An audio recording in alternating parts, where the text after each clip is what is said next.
بسم اللہ الرحمن الرحیم۔ آج کا ہمارا ٹاپک ہے حضرت سمیہ بنت خبات رضی اللہ تعالی عنہا۔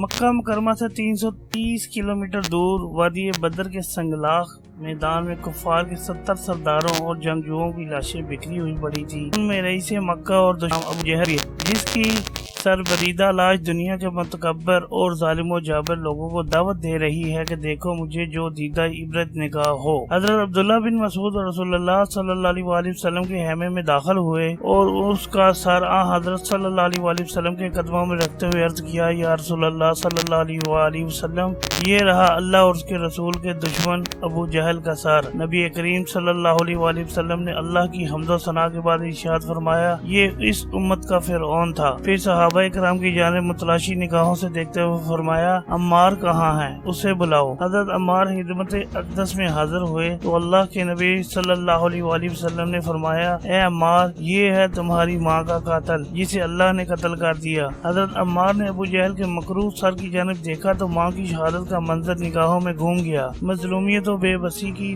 دردناک مناظر ذہن کے پردے پر نمودار ہونے شروع ہو گئے۔ ماں کا خون میں تڑپتا ہوا لاشا، باپ کی مظلومانہ شہادت، بھائی کے پیار سے محرومی، چھوٹے سے خوبصورت آشیانے کی تباہی و بربادی اور ابو جہل کے نفرت بھرے کہے۔ اللہ نے اپنی برگزیدہ بندی حضرت سمیہ کے منہ سے نکلے الفاظ کو سچ کر دکھایا اور اسلام کا نام و نشان مٹانے کی آرزو لیے یہ متکبر فرعون نما سرغنہ دو مسلمان بچوں کے ہاتھوں جہنم رسید ہو گیا۔ اسلام کی اس عظیم مجاہدہ کا نام حضرت سمیہ بنت خبات تھا اور ابو حذیفہ بن مغیرہ بن عبداللہ بن عمرو بن مخزوم کی کنیز تھی۔ ان کا نکاح یمن کے قبیلے ابس کے ایک نوجوان یاسر بن عامر قحطانی کے ساتھ ہوا۔ حضرت سمیہ رضی اللہ تعالیٰ عنہا کا اسلام قبول کرنے والوں میں 7واں نمبر تھا، جبکہ ان کے شوہر بھی سابقون الاولون میں سے تھے۔ اللہ نے انہیں 3 بیٹے عطا فرمائے، جن میں سے حضرت عمار بن یاسر نے بہت شہرت پائی۔ وہ مشہور صحابی تھے اور 37 ہجری 657 عیسوی میں حضرت علی المرتضیٰ کے دور خلافت میں جنگ صفین میں 91 سال کی عمر میں شہادت کے اعلیٰ مقام پر فائز ہوئے۔ حضرت سمیہ کے شوہر حضرت یاسر یمن کے قبیلے ابس کے رہنے والے تھے۔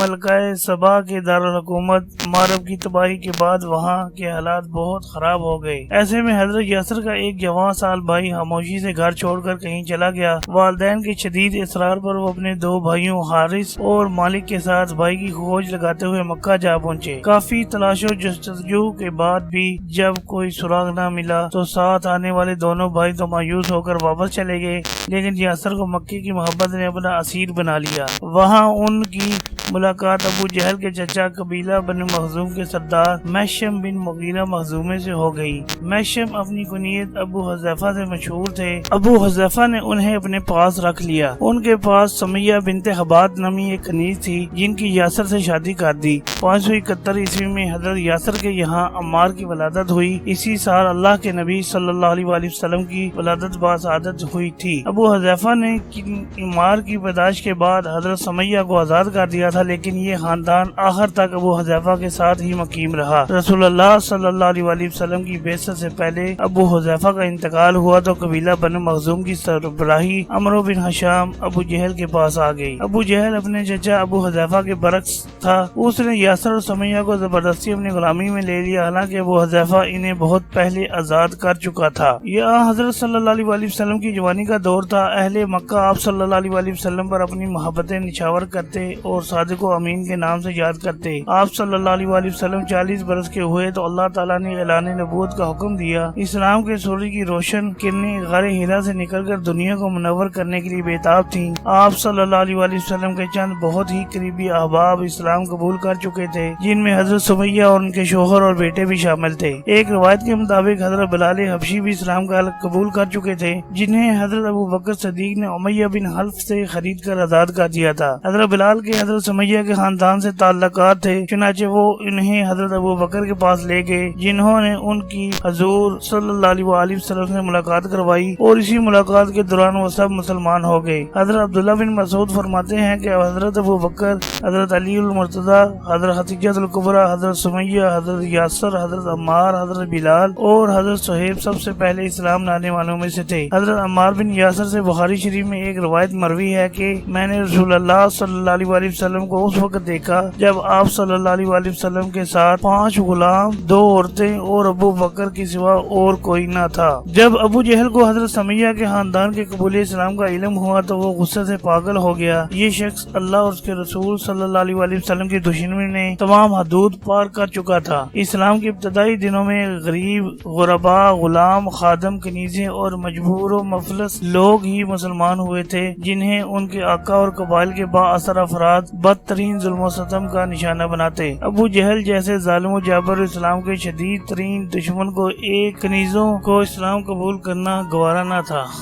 یہ اسے کسی طور پر گوارا نہ تھا۔ حضرت سمیہ ان بے سہارا افراد میں سے تھیں جن کا مکے میں کوئی عزیز نہ تھا اور نہ کوئی قبیلہ تھا، جبکہ مسلمان بھی بہت قلیل تعداد میں تھے۔ اس وقت مکے میں کوئی بھی ابو جہل کا ظلم و ستم روکنے والا نہ تھا۔ حضرت سمیہ اور ان کے خاندان نے اپنی جوانی بنو مغیرہ کے سردار کی خدمت میں گزاری تھی۔ اب جب کہ عمر بہاراں پر خزاں کے سائے تھے، مضبوط و توانا اعضاء ضعیف ہو چکے تھے، طاقت قوت برداشت زوال پذیر تھی، تو ہر گزرتے دن کے ساتھ ابو جہل کی درندگی اور غضب تمازت کے ساتھ بڑھ رہا تھا۔ ضعیف، بوڑھی اور ناتواں سمیہ کو مکے کی تپتی ریت پر بچھے سرخ پکتے انگاروں پر لیٹنے پر مجبور کیا جاتا۔ عین دوپہر کے وقت جب سورج کی تپش عروج پر ہوتی، لوہے کی بھاری بھرکم زرہ پہنا کر کھڑا کر دیا جاتا اور کبھی گلے میں لوہے کا بھاری توق ڈال کر قریش کے آوارہ لڑکوں کے حوالے کر دیا جاتا۔ والدین کے سامنے بچوں پر اور بچوں کے سامنے ماں باپ پر تشدد کے پہاڑ ڈھائے جاتے۔ زخمی سمیہ اور یاسر بچوں کے مجروح جسم دے کر تڑپتے تو بچے والدین کی حالت زار اور خون کے آنسو روتے۔ دور بیٹھا ابو جہل اس جذباتی کیفیت کو دیکھ کر کہکے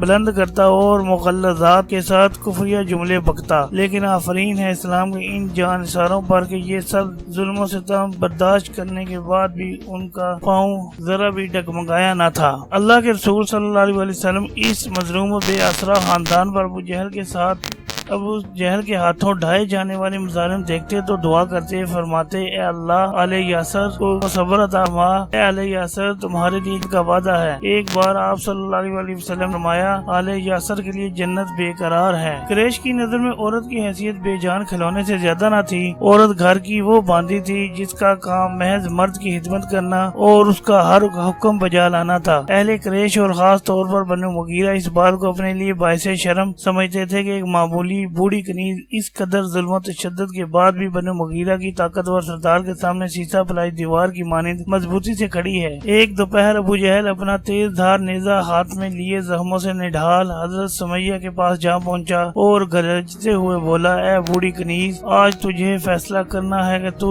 حضرت محمد صلی اللہ علیہ وسلم کے دین کو چھوڑتی ہے یا موت کو گلے لگاتی ہے۔ صبر و استقامت کی پیکر جلیل القدر صحابیہ نے اپنی بوڑھی بوجھل پلکیں اوپر اٹھائیں تو ان کی پرنور آنکھوں سے نکلنے والی ایمان افروز شعاؤں نے ابو جہل کو ہلا کر رکھ دیا۔ قوت ایمانی سے لبریز، مضبوط اور توانا لہجے میں گویا ہوئی، اے عمرو بن حشام، تو قریش کا سب سے طاقتور سردار ہے۔ اس وقت مکے میں تیرا جادو سر چڑھ کر بول رہا ہے، لیکن یاد رکھ وہ دن ضرور آئے گا جب تیرے اس شہر میں اللہ اور اس کے رسول صلی اللہ علیہ وسلم کی حکومت ہوگی، جہاں حق و انصاف کا بول بالا ہوگا اور تیرے شہر کے سب لوگ ان کے پیروکار ہوں گے، جبکہ تو جہنم کی آگ کا ایندھن بن چکا ہوگا۔ حضرت سمیہ کی ان ایمان افروز کلمات نے ابو جہل کو آگ بگولا کر دیا۔ وہ آگے بڑھا اور اس نے اپنا نیزہ لاغر کمزور حضرت سمیہ کے جسم کے آر پار کر دیا۔ اسلام کی یہ مجاہدہ کلمہ پڑھتے ہوئے زمین پر ڈھیر ہو گئیں۔ جامع شہادت نوش کرنے سے پہلے کہا، فضلت و رب الکعبہ، یعنی رب کعبہ کی قسم میں کامیاب ہوگی۔ یہ تھی اسلام کی تاریخ کی پہلی شہادت۔ حضرت عمار کو اپنی والدہ کی اس دردناک موت کا بے حد دکھ تھا۔ جوش انتقام میں حضرت انور صلی اللہ علیہ وسلم کے پاس جا پہنچے اور کہا، یا رسول اللہ صلی اللہ علیہ وسلم، اب تو حد ہو گئی، اب اجازت دیجیے کہ ہم ان سے انتقام لیں۔ تاہم حضرت صلی اللہ علیہ وسلم نے انہیں صبر کی تلقین کی اور دعا فرمائی۔ پھر کچھ ہی دن گزرے تھے کہ حضرت یاسر بھی شہید کر دیے گئے۔ یوں حضرت عمار والدہ کے بعد